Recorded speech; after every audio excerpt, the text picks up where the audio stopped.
कर्नाटक का एक छोटा सा गांव, शिग्गांव, और एक अत्यंत ही साधारण सा परिवार। जी हाँ, मैं बात कर रही हूँ सादगी की मूरत, प्रेरणा का सीधा स्रोत, युवाओं के लिए देवी समान सुधा मूर्ति की। सादगी इतनी कि देखकर कोई कह ना सके कि ये वो ही सुधा मूर्ति हैं जिनकी नेटवर्थ 700 करोड़ से भी अधिक है। नमस्कार, मैं साक्षी शाह स्वागत करती हूँ आपका फिर से एक नए एपिसोड में। आज हम बात करने वाले हैं एक भारतीय शिक्षिका, लेखिका, सामाजिक कार्यकर्ता और इन्फोसिस फाउंडेशन की अध्यक्ष सुधा मूर्ति की।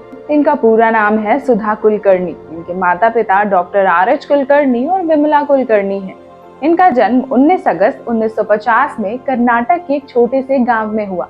इन्होंने BVB college of engineering and technology से इलेक्ट्रिकल इंजीनियरिंग में BA किया।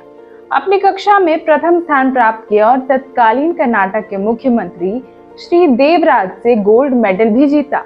अपनी पढ़ाई पूरी करने के बाद उन्होंने भारतीय विज्ञान संस्थान के कंप्यूटर साइंस में MA किया और फिर से प्रथम आई और भारतीय इंजीनियरिंग संस्थान से भी एक गोल्ड मेडल प्राप्त किया। सुधा मूर्ति मराठी, कन्नड़, हिंदी और अंग्रेजी इन चारों भाषाओं का ज्ञान रखती हैं। वे भारत की सबसे बड़ी ऑटो निर्माता इंजीनियरिंग और लोकोमोटिव कंपनी टेल्को में काम करने वाली पहली महिला इंजीनियर थी। अपने शुरुआती दिनों में उन्होंने पुणे, मुंबई और जमशेदपुर में भी काम किया। क्राइस्ट कॉलेज और बैंगलोर यूनिवर्सिटी की प्रिंसिपल के पद पर भी रहीं और इन्फोसिस के साथ तो इनका विशेष नाता है। इन्होंने इन्फोसिस के सह संस्थापक NR नारायण मूर्ति से ही शादी की थी। पुणे में टेल्को में काम करने के दौरान ही इनकी मुलाकात हुई और दोनों ने शादी कर ली। इनके 2 बच्चे हैं, बेटी अक्षता मूर्ति और बेटा रोहन मूर्ति। अक्षता नारायण मूर्ति ब्रिटेन में फैशन डिजाइनर हैं और वो UK के प्रधानमंत्री ऋषि सुनक की पत्नी भी हैं।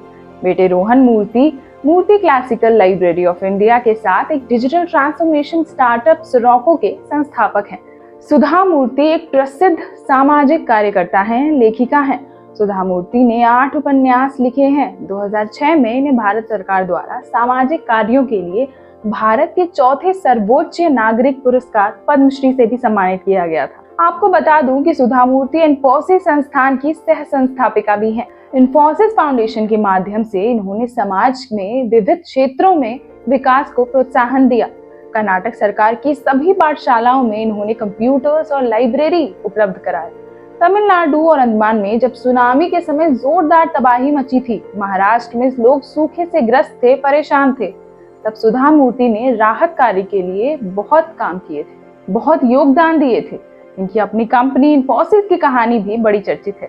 1981 में उन्होंने अपने पति को 10,250 रुपए उधार दिए थे, जिसके परिणाम स्वरूप ही 80 अरब डॉलर की भारतीय IT दिग्गज कंपनी इन्फोसिस लिमिटेड की स्थापना हुई। सुधा मूर्ति की छवि सफल नारायण मूर्ति के पीछे की महिला के रूप में भी है। जो लोग इनको जानते हैं उनका कहना है कि सुधा मूर्ति हमेशा उनकी अपनी शख्सियत रही हैं और अब ये पद्मश्री 2006 में और पद्म भूषण 2023 की विजेता भी हैं। सुधा मूर्ति को 8 मार्च यानी महिला दिवस के दिन राष्ट्रपति द्रौपदी मुर्मू द्वारा राज्यसभा के लिए नामांकित किया गया था, जिसकी जानकारी प्राइम मिनिस्टर मोदी ने अपने सोशल मीडिया अकाउंट पर साझा की थी। PM मोदी ने उनके सामाजिक कार्यों सहित विभिन्न क्षेत्रों में उनके प्रेरक योगदान की भी प्रशंसा की। इन्फोसिस की को-फाउंडर सुधा मूर्ति के नाम करीब 150 से भी ज्यादा किताबें पब्लिश हो चुकी हैं। मीडिया रिपोर्ट्स के मुताबिक उनकी 775 करोड़ रुपए से भी ज्यादा की नेटवर्थ है।